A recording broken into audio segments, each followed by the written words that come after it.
So after I had uploaded a video very recently about talking about many topics randomly, including the topic of Twin Peaks and watching or rewatching the episodes of Twin Peaks, after I'd uploaded that video, I had then heard the news of the very sad news about how Julie Cruz passed away.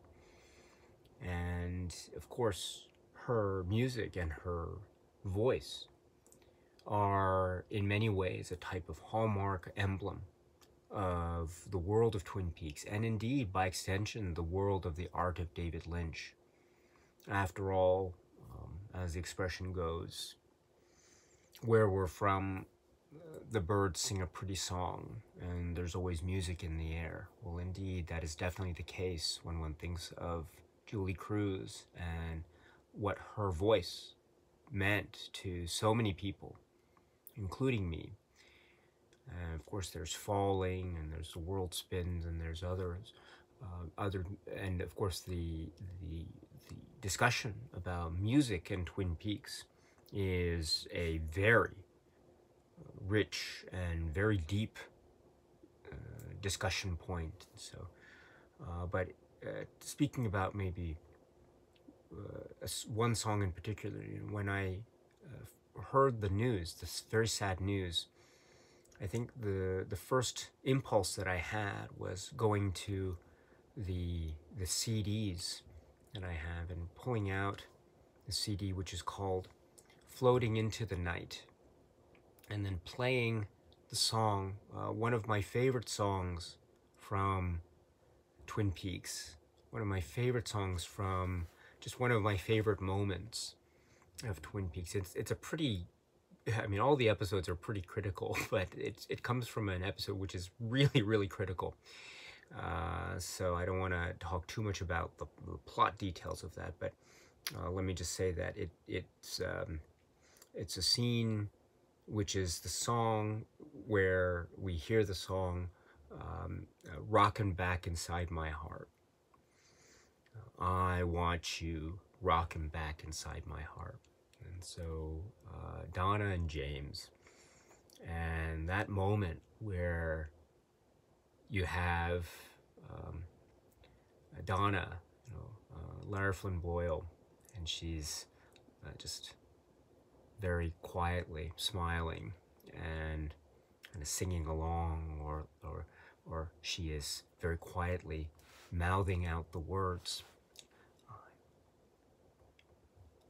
I was just, when I was a kid, a scene like that, what it does to what it did to me was just I mean, absolutely lovely, absolutely lovely. You can understand why James would be just sitting there and just smiling, just quietly, right? Right? James is cool. James is cool, but the song "Rockin' Back Inside My Heart" in that moment, and the beat and the voice, and just its kind of offbeat nature and just how it goes and turns. I love that song. I really, really love that song. And so I think my first impulse was, after I heard the news about Julie Cruz, I pulled out that album, Floating into the Night, because you can listen to the song on that album, and that's the first thing I listened to, just rocking back inside my heart. So the memories of just watching that and listening to that song really were, it was, right. It's hard to articulate exactly, but yeah, I had a similar reaction, in fact, a few weeks ago as well, because there was also the very, very sad news about the passing of the great actor Ray Liotta. And again, the first, I guess I don't know what it is. It's going back, I suppose, to that discussion that I mentioned earlier that we had, or that I had with my dear friend, our dear friend Seth Walsh. He asked me about various, say, points of music and cinema and things that I might listen to.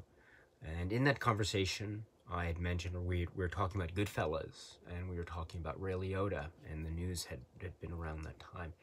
and I mentioned to him that it was really sad news. Of course, right? It was very, very sad news. And so, the first thing that I did, again, my first impulse when I heard that news about Ray Liotta was going to, because I have the Goodfellas soundtrack, or the songs from Goodfellas, excuse me, that CD. I have that, and I pulled it out, and the first thing I listened to, my first impulse was to play that song, which is on the soundtrack, which is Billy Ward and the Dominoes, and the song which is Stardust. So their version of Stardust. Sometimes I wonder. Right? So this is such a beautiful song, and performed by Billy Ward and Dominoes. It's angelic. It is mellifluous. It is angelic. It is like a kind of, I don't know what to call it. It's like a type of perfection, and it was so it is so genius the way it is employed and interwoven into the world of Martin Scorsese and the world of Goodfellas. We see the emergence after some years have passed, early on into the film, and that great camera shot going from the shoes up to the shot of Henry standing there, smoking a cigarette and just waiting. This is by the Idlewild Airport, excuse me, early 1960s, and so this is the first sort of jump into the early to mid 1960s period of the storytelling of Goodfellas. And so the shot of that, and then we see Tommy next to him, waiting for a pickup, the timing for a specific pickup, and he's just standing there, and you hear and you see the shots of the airplanes flying, and then it was yes, you hear the song, Stardust. And so that was the first thing, my first impulse was to go to that song and listen to Stardust. I love that song, and so it somehow filled me with some type of, I don't know what to say it, like a type of almost a feeling of a type of jubilant celebratory nature. And so it was magnificent. So so that was my other impulse when I heard that. I kind of do that a lot, which is I kind of just, if I hear news about something, I'll tend to just maybe pull out a piece of music that I find, for whatever reason, I associate with, or maybe I have an impulse to want to listen to because of certain, say, recent events or current events or news or something. So that's how I kind of maybe that's how I kind of maybe process it in a very maybe almost quiet, introspective way, in a manner of speaking. But I know each person is their own. They have their own ways, of course. So, but it got me thinking too. Again, that great question from Seth about just music and the world of cinema. Of course, it's a very, I guess, fundamental thing. It's so because of the way that the sounds and images are integrated together in what we understand to be the general conception of cinema is. So so it's a kind of given, in a manner of speaking, but at the same time, being that it's a given, it's also so fundamentally, crucially important, and it's these things that form the linkages, do they not, to like our own, what we call the subjective cinema journey. So so many points here. I should say too that occasionally, or quite often, in fact, when I am reading the comments to the videos on YouTube here from you, my dear friends, I am oftentimes reading a comment about, say, I was reading a comment the other day, in fact, about how someone, a viewer, very kindly was sharing with me about how this person was really into Twin Peaks Fire Walk with Me. Yes, Twin Peaks Fire Walk with Me. And so I was so inspired by that, and I was just listening to, I love that soundtrack, by the way. I love that soundtrack. It has, of course, right, I mean, it has a little bit of, how should I put it? It has a song which is, of course, very important, maybe in the context of in the context of course, Twin Peaks Fire Walk with Me, but also in the context of the TV series, you know, all right, under the sycamore tree. Oh, great! But I bring up that soundtrack because when I was reading this great comment about how this person loves Twin Peaks Fire Walk with Me, I was inspired to listen or re-listen to that great soundtrack. And one of my favorite pieces ever is the piece which is given the title "The Voice of Love." The Voice of Love. Oh gosh, so yeah, we're gonna have to talk about Twin Peaks Fire Walk with Me in detail. I've spoken about it before, but not in detail, so we're gonna have to talk about Twin Peaks Fire Walk with Me in detail one of these days on this channel, so I can talk about the reason why, or the reasons why I think that scene in the film, which is associated with this musical track, which is given the title, "The Voice of Love," the reason why I think this is so fundamentally important in the context of Twin Peaks lore and also in the context of David Lynch's work. This is such an important moment, and so, in my view, anyway. So, so yeah, we'll have to talk about that specifically. So we'll have to talk about maybe a detailed discussion one day about Fire Walk with Me. But yeah, so what was I saying? So yeah, I was saying that, so when I was reading the comment and typing my response, I was listening to the soundtrack, "The Voice of Love," and just was swept away. And so I oftentimes do that when I'm responding to comments, and the comments or the content of the comments remind me of a particular song or a particular musical track or soundtrack or something, or comment about a film. Maybe I'll reach over to that soundtrack if it's if it's accessible to me if it's on my shelf, for example, and I'll listen to it. You know, that happens to every once in a while. I'll get a comment about Dario Argento works. And I will, because I've expressed on this channel before about my deep admiration of Dario Argento. Or deep admiration, is my admiration the color red? If so, it would be deep red admiration.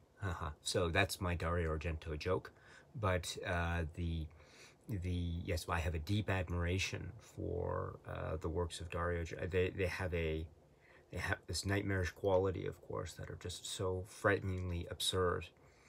And there are moments when they just turn so absurdly funny and then weird and strange, and in this great hyperbolic way that Argento seems to be encapsulating.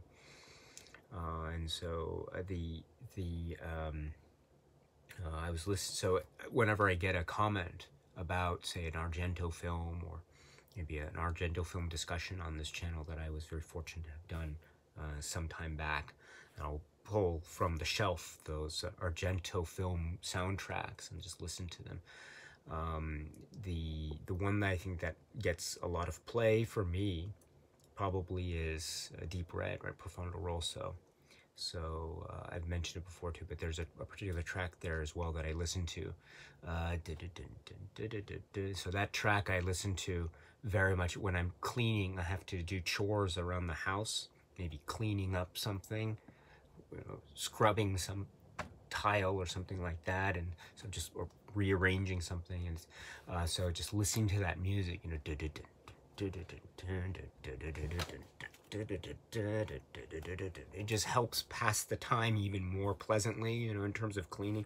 Because cleaning is important, but I'm not really, I'm not, you know, my personality type is one where I'm not really a fan of cleaning. I don't like to do chores, but you have to do chores, and so in order to make it, you know, am I gonna, when I'm doing chores, cleaning chores, am I gonna do chores silently, or am I gonna do chores listening to Goblin or listening to the Deep Red Profondo Rosso soundtrack? So if I had to choose one or the other, I'd probably choose the latter over the former. So it's that kind of choice. So so yeah, that would be, yeah. So that's what helps me out with doing some of the cleaning chores around the house here. So.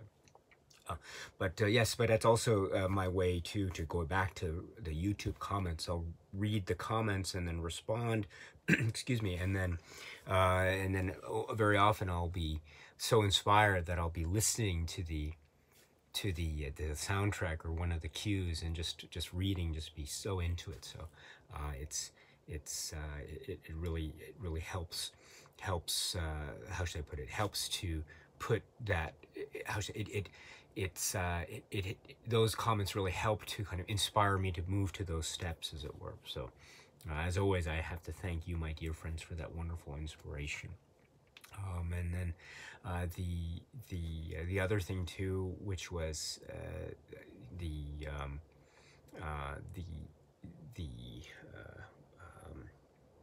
another comment, or speaking of comments, the other film that came up recently in comments was the Paul Schrader work from the mid-'80s, which is Mishima, A Life in 4 Chapters, in which I've spoken about a number of times before on this channel.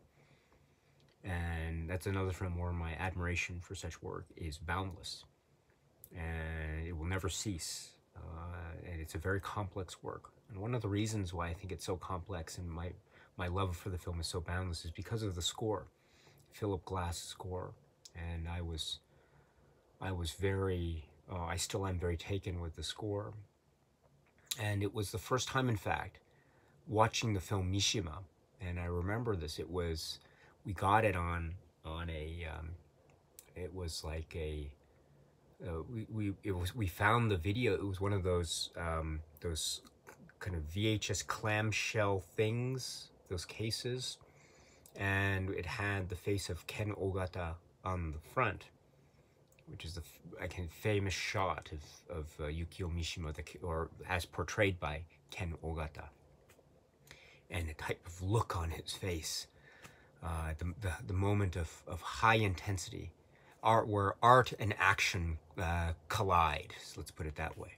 And so that moment in the film, perhaps, and I had never, and it was very, I was still, I would say, a teenager, and I'd never heard of Philip Glass, and I never heard the music, or wasn't conscious of it, and just played this film, and it was this hypnotic score, which was incredible, absolutely incredible, and just it was one of those moments, again, my life changed. And so I know it's a film too that, again, maybe for a certain reason, it has this, well, I won't get, if you're interested in a discussion of the film, you can go to the great Criterion Collection release, which is, Mishima, Life in 4 Chapters.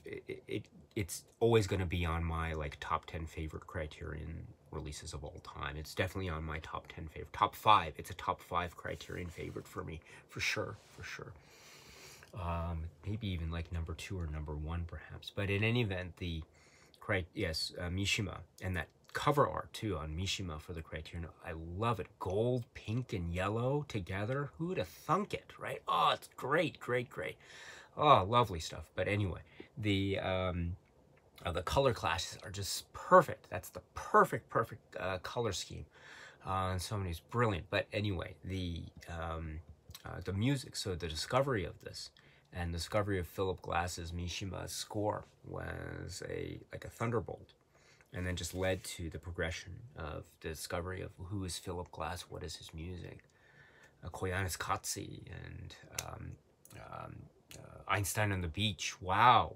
When I first tried and failed to go to listen to Einstein on the Beach, and it had these, you could rent CDs and operas from the local library, the local lending library, and they had Einstein on the Beach, and I was okay, I'll try to listen to it, because I was thinking, okay, if I could listen to the Mishima soundtrack, and I can probably listen to the Einstein on the Beach music. Boy, was I mistaken. I was mistaken. I was totally not prepared at all for Einstein on the Beach, and so I had to stop it. I couldn't handle it. I really couldn't handle it. I couldn't handle it, and so I had to just readjust and take a little bit of time, and then try again. Just try again to try to prepare myself for the experience that would be Einstein on the Beach. And then there was one period, maybe a little bit later, a few years later, when I said, okay, now I feel like I'm ready. I'm not a musician, I'm not a music scholar, a music student, so I don't have an ear for this thing, and I don't have this ability to comprehend aspects of, say, music theory and the like. I've tried to take very basic music theory courses in college, but it was just, these are very kind of, what is it, music 101 types of things, and so very maybe in the grand scheme of music theory and academic scholarly studies, it's very basic stuff, and even that was something that was way above me. So that's my way of saying that I'm totally ill-equipped to try to comprehend these aspects of music and musical theory. So I don't have that command of the type of scholarship or perspective. However, from my admittedly very limited vantage point, I was still trying to get myself pumped, as it were, for my exploration into Einstein on the Beach, and then when I was able to feel that way, I went for it, and it was just, wow! It was incredible. Like, I was trying to keep up with the numbers, and I could, I couldn't, right? Because it's like it's like listening to, it's on like one aspect, listening to it's like a supercomputer. It's like a supercomputer in opera mode, and so just figure like all these, but it's this thing where, it's like those numbers flying through the air, and you understand that there is a balance, and there is a type of order in the chaos. There's order in the universe. I might not be able to see what the rules and the links of that order structure are, but I can perceive that it's there. My intuition tells me that it's there. And that intuition comes forth in the way that the music sort of seems to seep into the consciousness or the subconsciousness when one listens to Philip Glass or like Einstein on the Beach. And so there's a sense or semblance of order, and yet at the same time it's a reflection of a type of order out of chaos, right? To borrow a phrase from the great character Egg from the great film Big Trouble in Little China, order out of chaos. So that was my Philip Glass sort of introduction. And so going back to discussions about Mishima or comments about Mishima, so whenever I get a comment about Mishima, A Life in Four Chapters, I will go straight to that soundtrack. And I've mentioned it before, I have that CD from way back. It's cracked, it's scratched, it's been played like ad infinitum, just over and over again, but you can still play it. It doesn't skip. You can still play it. Thank the CD scratch gods, whoever they are. The CD scratched gods have taken upon themselves to still allow me to play that scratched up CD for whatever reason, for whatever. So thank you to the CD scratch gods for that. But what was I saying? So yes, so whenever I get a Mishima related comment on the channel, my go-to move is to listen to the music.